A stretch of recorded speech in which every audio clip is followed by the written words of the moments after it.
ابن عطاش قسط نمبر 8۔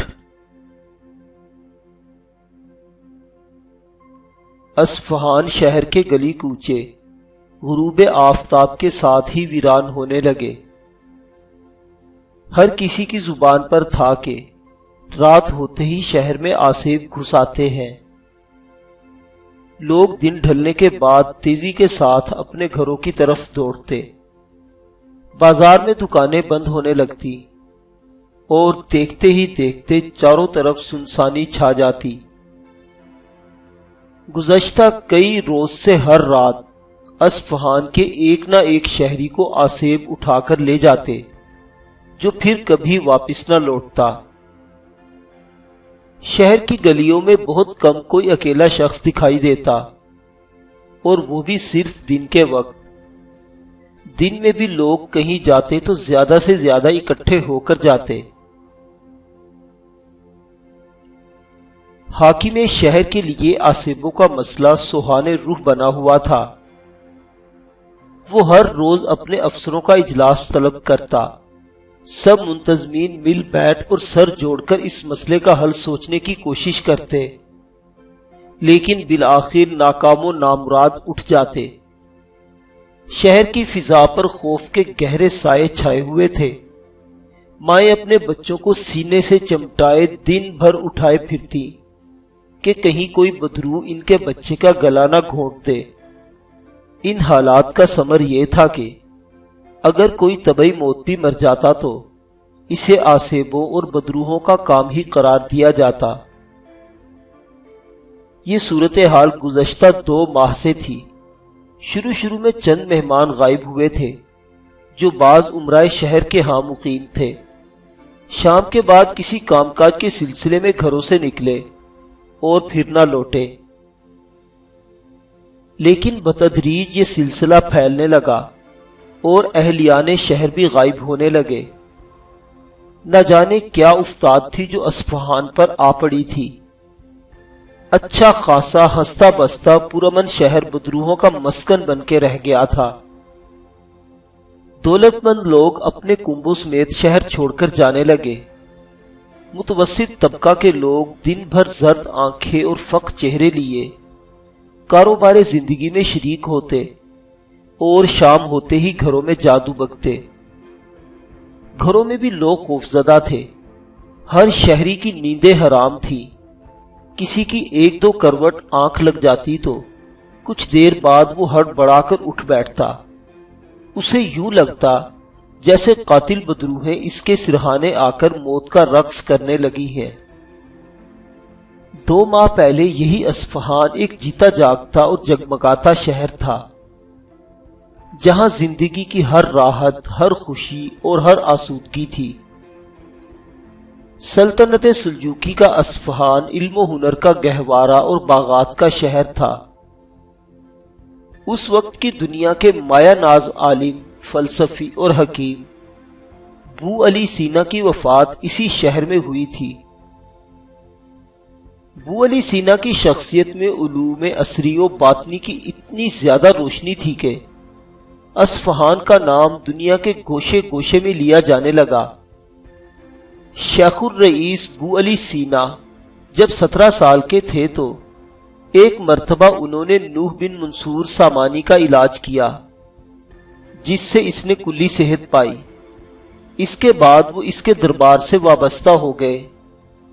کچھ عرصہ بعد سامانی دربار چھوڑ کر خوارزم میں مامون بن مامون کے پاس جا پہنچے۔ دربار میں پہلے ہی بہت سے علماء جمع تھے۔ سلطان محمود غزنوی نے سنا کہ مامون بن مامون کے دربار میں بہت سے یگانہ روزگار عالم جمع ہیں، تو اس نے مامون خوارزمی کو کہلا بھیجا کہ ان علماء کو دربار غزنوی میں آنے کی دعوت دی جائے۔ اگرچہ ظاہر میں تو یہ ایک دعوت ہی تھی، لیکن دراصل حکم تھا، جس سے سرتابی کرنے کی ہمت مامون خوارزمی میں نہ تھی۔ بہرحال اس نے علماء کو اجازت دے دی کہ اگر چاہیں تو غزنی چلے جائیں۔ ابو ریحان البیرونی جو اس وقت خوارزم کے دربار میں تھے، اس دعوت پر غزنی چلے گئے، لیکن ابو علی سینا نے جانا پسند نہ کیا۔ دعوت کو رد کر کے وہ مامون کے دربار میں بھی نہ رہ سکتے تھے، اس لیے خوارزم کو ترک کر کے خراسان آ گئے، پھر گرگان چلے گئے۔ اس کے بعد ریح، قزوین اور ہمدان کا سفر کیا۔ آخر شمس الدولہ دہلوی کے دربار میں انہیں وزارت کا منصب سونپا گیا۔ شمس الدولہ المعروف تاج الدولہ کے زمانے میں انہیں کسی وجہ سے قید میں ڈال دیا گیا۔ وہاں سے موقع پا کر فرار ہوئے تو اصفہان چلے گئے اور علاء الدولہ ابو جعفر کے دربار سے منسلک ہو گئے۔ سن 1036 میں انہوں نے اصفہان میں وفات پائی۔ ابو علی سینا کے بعد یہ شہر ابو بکر اصفہانی کے نام سے جانا جاتا تھا۔ یہ نابغہ روزگار عالم اصفہان میں پیدا ہوا اور اس نے غزنی کے راستے میں وفات پائی۔ ابو سلیمان داؤد بن علی اصفہانی بھی اسی شہر کے باشندہ تھے۔ اصفہان قدرتی مناظر سے مالا مال تھا۔ یہ انجیر کے درختوں میں گھری ایک سرسبز اور سچل دھرتی تھی، لیکن نہ جانے 12ویں صدی کے پہلے اشرے میں اسے کس کی نظر لگی کہ اصفہان دنوں ہی دنوں میں ویران ہونے لگا۔ عمائدین شہر دن بھر حاکم شہر پر سوار رہتے کہ اس بھیانک مسئلے کا حل ڈھونڈا جائے۔ ہر رات کسی نہ کسی شہری کی پراسرار موت ایک بے حد خوفزدہ کر دینے والی بات تھی۔ ستم تو یہ تھا کہ غائب ہونے والے کسی بھی شخص کی لاش تک نہ ملتی۔ والدین نے بچوں کو مدرسوں میں جانے سے روک دیا تھا۔ شام ڈھلتے ہی گلیاں سنسان اور کوچے ویران ہو جاتے۔ رات کا پہلا پہر شروع ہوتے ہی سارا شہر سائیں سائیں کرنے لگتا۔ صرف تیز ہوا اور جھومتے ہوئے درخت جیسے بہت سے آسیب اور بدروہیں مل کر اصفہان کی ویرانی پر رقص کر رہے ہوں باقی رہ جاتے۔ ان غائب ہونے والے شہریوں کے ساتھ کیا بیتتی تھی کسی کو کچھ خبر نہ تھی۔ کوئی کہتا جنات اٹھا کر لے جاتے ہیں، کوئی کہتا شہر سے باہر جو قبرستان ہے وہاں سے شیطانی روحیں رات کی تاریکی میں شہر کے اندر داخل ہو جاتی ہیں، کوئی کہتا فسیلے شہر کے عقب میں ایک اندھا کنواں ہے جہاں سے الٹے پیروں والی چڑیلیں گھنگرو چھنکاتی نکلتی ہیں اور لوگوں کو دھوکے سے قتل کر دیتی ہے۔ کسی کی کچھ سمجھ میں نہ آتا تھا۔ رفتہ رفتہ خوف و دہشت کی یہ فضا ہر شہری کے دل میں مستقل گھر کرنے لگی۔ آخر تنگ آ کر حاکم شہر نے ان حالات سے سلطان معظم کو آگاہ کیا۔ سلطان محمد بن ملک شاہ دارالسلطنت رے میں موجود تھا۔ مسئلے کی سنگینی کے بارے میں سن کر سلطان نے دربار خاص لگایا اور حاکم اصفہان کے ایلچی سے کہا کہ وہ تمام امراء سلطنت کے سامنے اصفہان کے تفصیلی حالات سنائے۔ ایلچی کی زبانی اصفہان کے حالات سن کر اہلیان دربار گمسم ہو گئے، کوئی کچھ نہ بولا۔ ہر کسی کے دل پر مفوق الفطرت طاقتوں کا خوف تھا۔ یکایک دربار میں سلطان کے نائب اور وزیر سلطنت سعد الملک کی آواز گونجی، سلطان معظم، میں ان حالات میں یہ عرض کروں گا کہ یہ تمام باتیں اہل اصفہان کا واہمہ ہیں۔ ایک مرتبہ جب کوئی خوف کسی آبادی میں شہرت پا لیتا ہے تو لوگوں کے ذہنوں میں جھوٹ کا سچ بن جاتا ہے۔ ہر شخص خیالات میں وہی بلائیں دیکھتا ہے جن کے بارے میں اس نے سن رکھا ہو۔ اصفہان کا بھی یہی حال ہے۔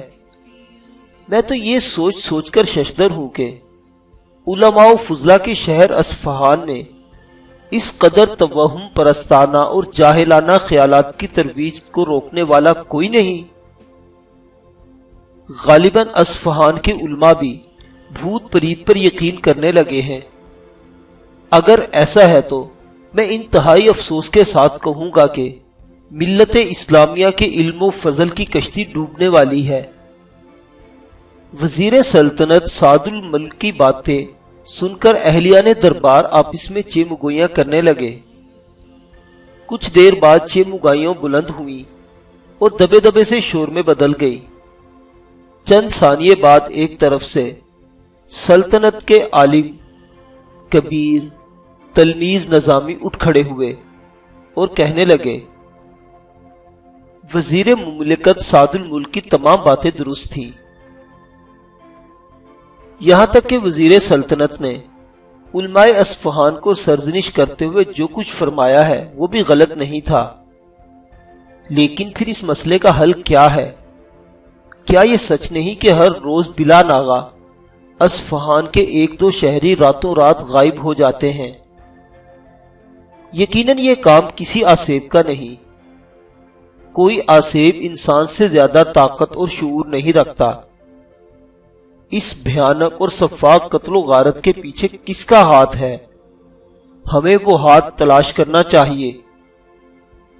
جہاں تک میں سمجھ سکا ہوں، کوئی خوفناک مجرم اور اس کا گروہ اہل اصفہان سے اپنی کسی رنجش کا بدلہ لے رہا ہے۔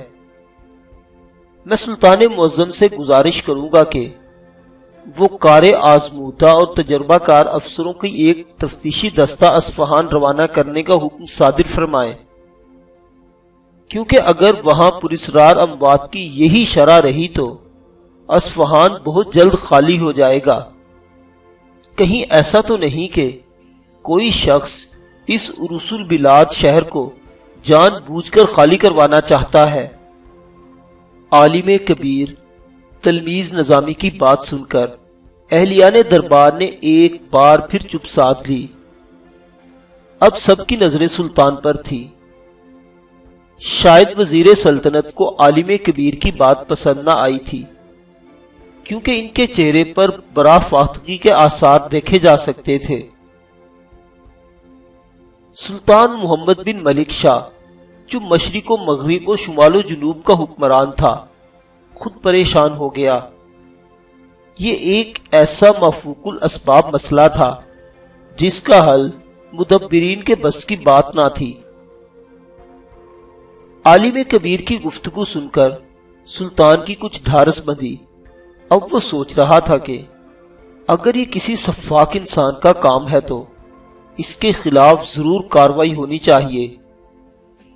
چنانچہ سلطان معظم نے مسئلہ اصفہان کو بہت زیادہ اہمیت دیتے ہوئے اپنے وزیر سلطنت سعد الملک کو خصوصی ہدایت دی اور کہا، سعد الملک، آپ خود 50 بہترین لڑاکا سپاہیوں کو لے کر اس مسئلہ کی تفتیش کے لیے جائیں، اور جس کسی کو بھی اس مذموم کام میں ملوث پائیں اسے بغیر کوئی عدالت لگائے سرے بازار گھسیٹ کر قتل کر دیں۔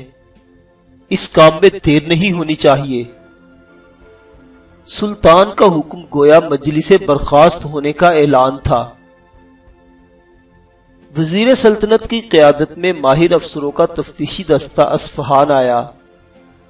سعد الملک ان تمام واقعات کو احمقانہ خیال کرتا تھا، چنانچہ اس نے اسی رات شہر کے بڑے چوراہے میں جلسہ عام منعقد کرنے کی منادی کروا دی۔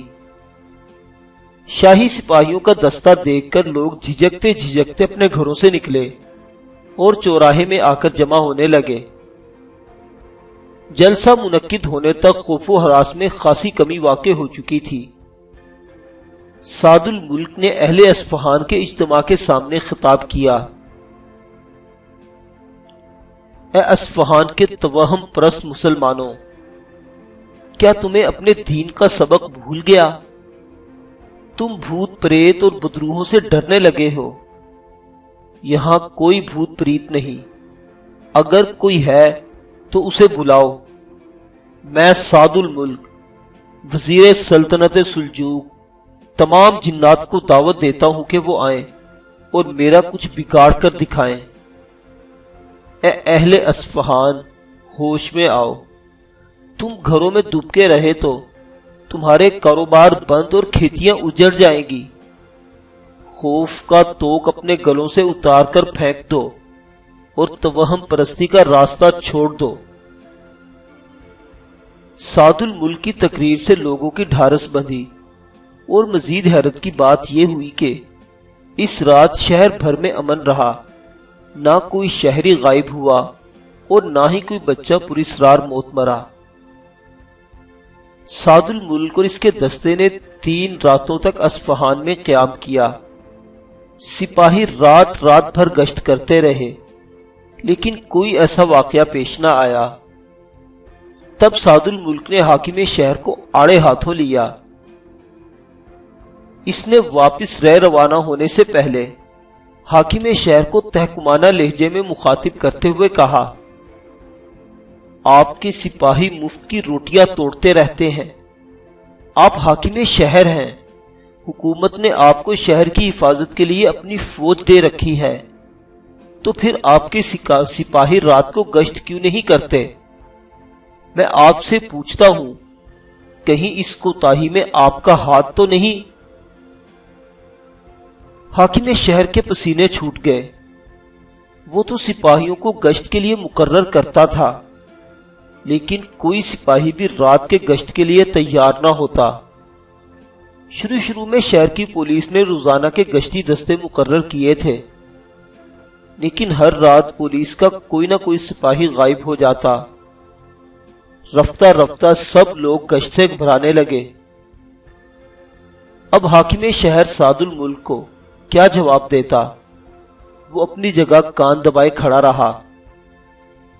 قریب تھا کہ سعد الملک غصے سے پھٹ پڑتا۔ اتنے میں سعد الملک کو دور سے کوئی فیل سوار آتا دکھائی دیا۔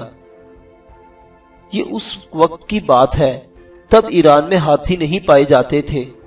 کوئی بہت ہی بڑا دولت مند شخص اپنی دولت کی نمائش کی خاطر وادی سندھ سے ہاتھی خرید کر لاتا تو اس کی شہرت دور دور تک پھیل جاتی۔ فیل سوار کا چمکتا دمکتا ہودج دیکھ کر سعد الملک بھی یہی سمجھا کہ اصفہان کا کوئی دولت مند رئیس اس سے ملنے کی غرض سے آ رہا ہے۔ یہ لوگ کھلی شاہراہ پر کھڑے تھے، کیونکہ سعد الملک کا دستہ واپس رہ جانے کے لیے تیار تھا۔ ہاتھی کے ہودج کے ساتھ لٹکتی نقرئی گھنٹیاں اتنی سریلی آواز میں بج رہی تھی کہ سعد الملک کی آنکھیں چمک اٹھیں۔ اسے فیل سوار کی شان و شوکت دیکھ کر ہاتھی کی اہمیت کا احساس ہوا۔ اس نے سوچا، واقعتاً ہاتھی کی سواری شان و شوکت اور تمتراک کا باعث ہے۔ دستے میں موجود افسر اور سپاہی ہکا بکا اسی جانب دیکھ رہے تھے۔ ہودج کے آگے ایک منقش شے نشین تھی، جہاں ایک باوردی فیلبان جمع بیٹھا تھا۔ ہودج کے چاروں طرف جگمگاتے ہوئے رنگ برنگے موتیوں کی لڑیاں کسی جالی دار پردے کی طرح لٹک رہی تھی۔ موتیوں کی چکا چوند اٹھتے سورج کی کرنوں میں سعد الملک کی آنکھیں چدھیانے لگیں۔ مان سعد الملک کو اپنی کمتری کا احساس ہوا تو اس کی پیشانی پر بل پڑ گئے۔ اب اسے دولت مند فیل سوار کی گستاخی پر غصہ آ رہا تھا، جو وزیر سلطنت کے سامنے اپنے ہاتھی پر سوار ہو کر آیا تھا۔ سعد الملک پیچ و تاب کھا رہا تھا کہ اس کی نظریں ہودج میں بیٹھے شخص پر پڑی اور اس کا منہ کھلے کا کھلا رہ گیا۔ یہ تو کوئی خاتون تھی۔ اب سعد الملک کا غصہ جاتا رہا اور وہ دلچسپ بھری نگاہوں سے ہاتھی کے سوار کو دیکھنے لگا۔